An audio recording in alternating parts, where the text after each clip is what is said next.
Hello and welcome to the 500 Workshop. Today we're going to be opening and cleaning our oil filter on our Fiat 500L.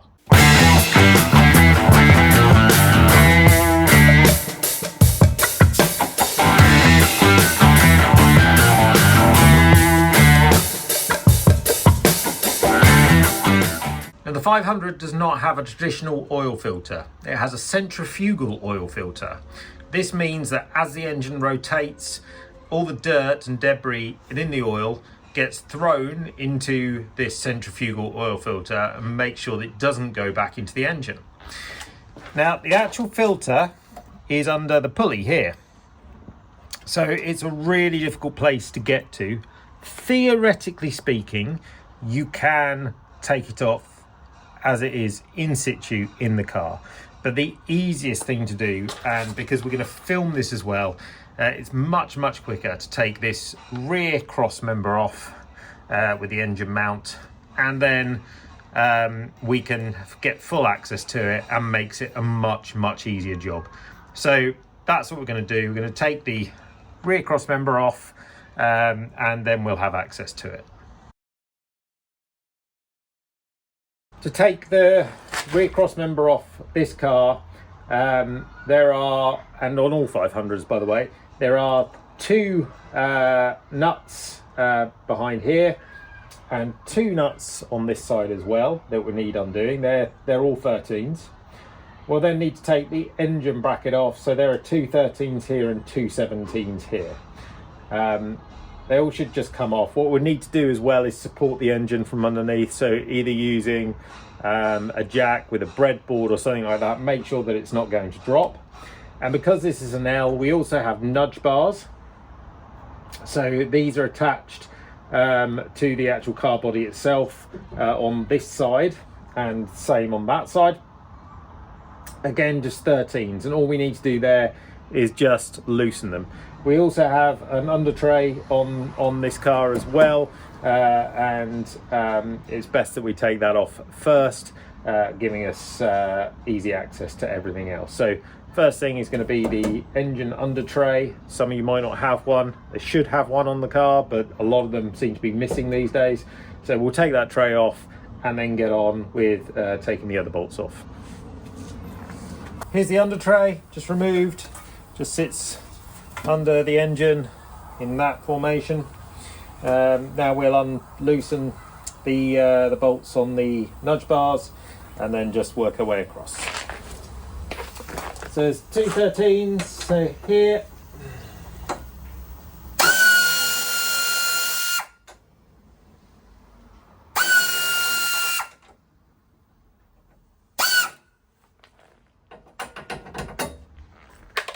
And we're just going to loosen this one off, not take it off. And that just allows it to drop down, therefore we don't hurt the body. Do the same thing on this side.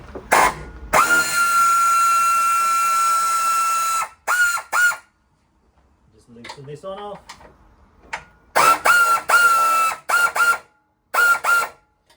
And then that just allows that one to drop as well. Next, we're going to support the engine before we do anything else with a jack. Now, I designed and made this, which fits under the sump and therefore keeps it nice and in place. You are unlikely to have one of these. So if you just put like a big breadboard or a piece of wood or something on top of a jack and jack it up under the sump, that will work just as well.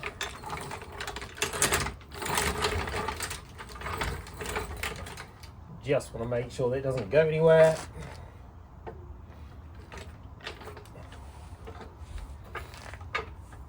Nope, not locked.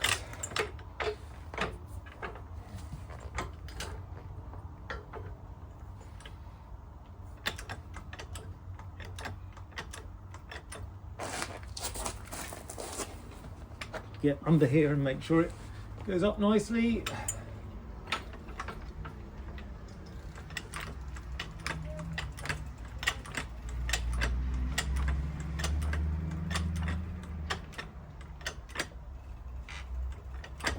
And there we are, we're on the engine. We don't want to lift the engine up, just want to brace it, stop it coming down.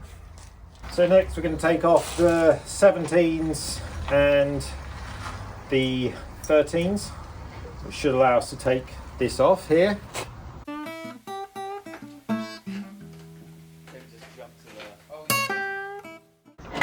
That's off. That's one side. We can now take the rear piece off, brace here. There's two 13s here and two 13s on the other side, so we just need to remove those, and now we should be able to pull it away.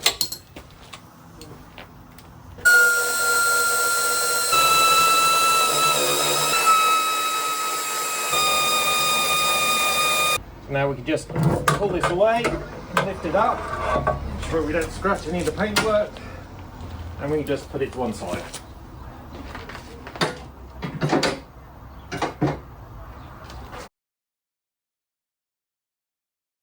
So this is our centrifugal oil filter.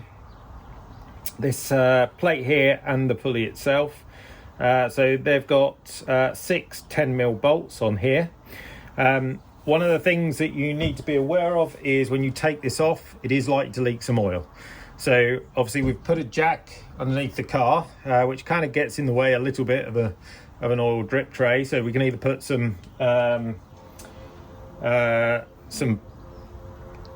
old rags down or something to catch oil. It shouldn't be an awful lot of oil, but it will go onto the floor if we don't do something about that. So we'll probably put just a couple of cloths down there, old cloths, and then we'll take those 10mm off.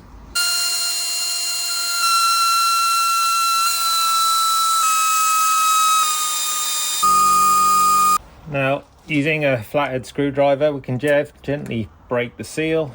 There we go, and now we should be able to pull this away. And as I mentioned, some oil will come out. That's more than I was expecting, but we've got a cloth here, so we caught most of it.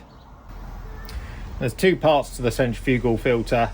There's the kind of, I guess, outer part here, and often you'll find that you get sludge build up, which you can kind of see there. Sometimes it becomes very thick if an engine has not been well looked after. This is quite a new engine build, so there's not a lot here, but there always is some. You can kind of see it there. It's kind of a thick grey material. It becomes almost like thick mud sometimes within these, and they take a lot of work to get clean. Then you've got the inner piece here, and some people forget to clean this as well. So within this kind of ring here, you'll also get build up. There you go, you can see that. And so it's important that we clean both parts, not just the outer part. It all works together, and if you leave all the dirt inside, then you're not going to get a nice clean outcome. It also has this big O-ring. So whenever you do this job, you need to replace this O-ring. It doesn't matter how good it looks or whether it's good. I've got a nice one here from FD Reassembly that will go back on once we've cleaned it all up.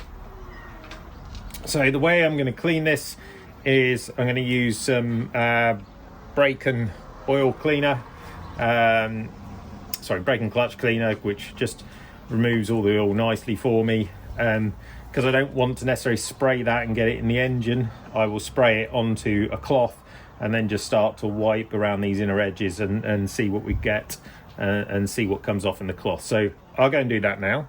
I'll come back and show you what the cloth looks like after.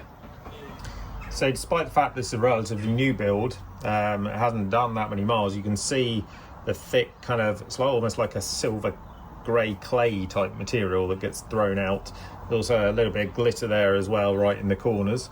Obviously it's not glitter, it's where the engine wears together.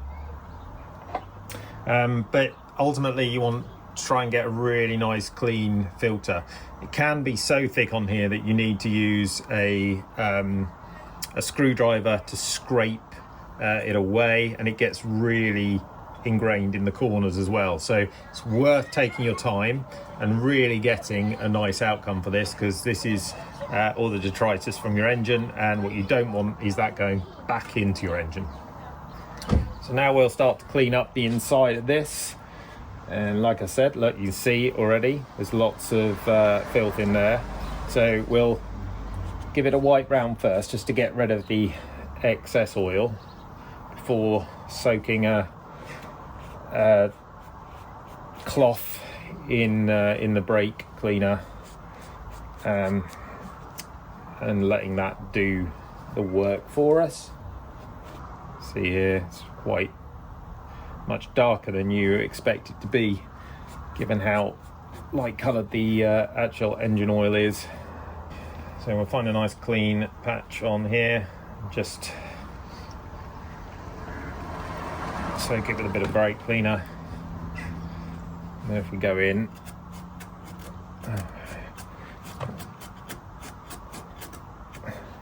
and you see there, that's taken quite a lot off, and it tends to clean it up quite nicely.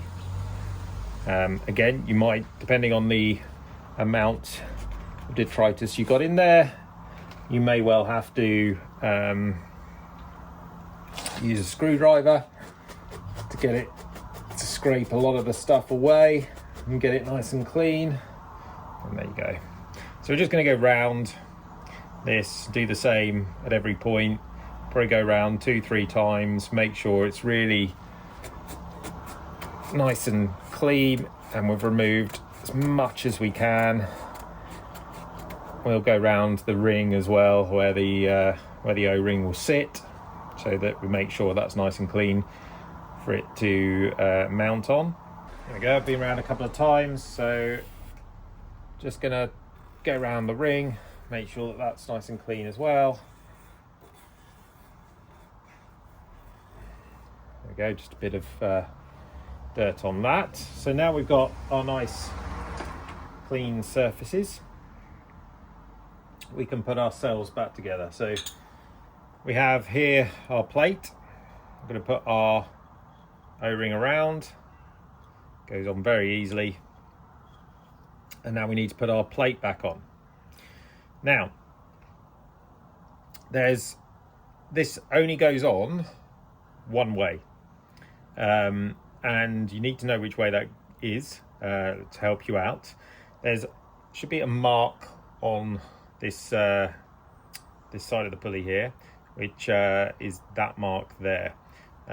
It's the only mark that's on here, so it should be identifiable. And then on the inner piece of the pulley here, you've also got a solid piece on the casting coming off this side, and that line and that need to align. Now there's two reasons why they need to align. One is because it's the only way this is going back on, and the second is that is your timing mark for when you do the timing of the engine, and that will allow you to make sure that you understand where top dead center is. So there is a method and a reason why that is the case.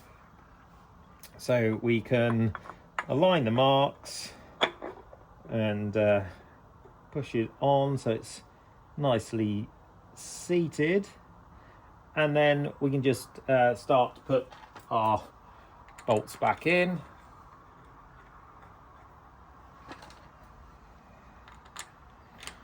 And just go around and put these in place so it doesn't fall off, so we can get them started.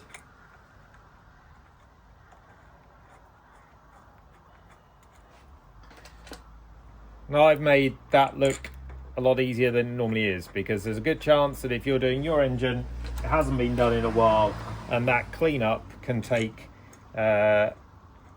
anything up to a couple of hours, depending on how bad it is and what you've got to clean with, and how tidy you really want to make it. But my advice is to put in as much time as it requires, and not to compromise on that.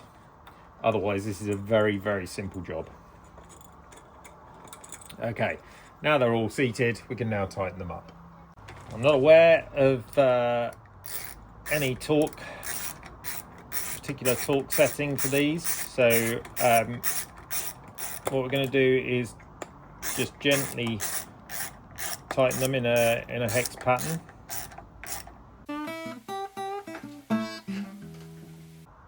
And there we go, that's us done. All that's left to do is put the back on, the 4 screws. Let's put the engine mount back on, and the bottom tray back on, and your job is done and complete. So it's a pretty easy job.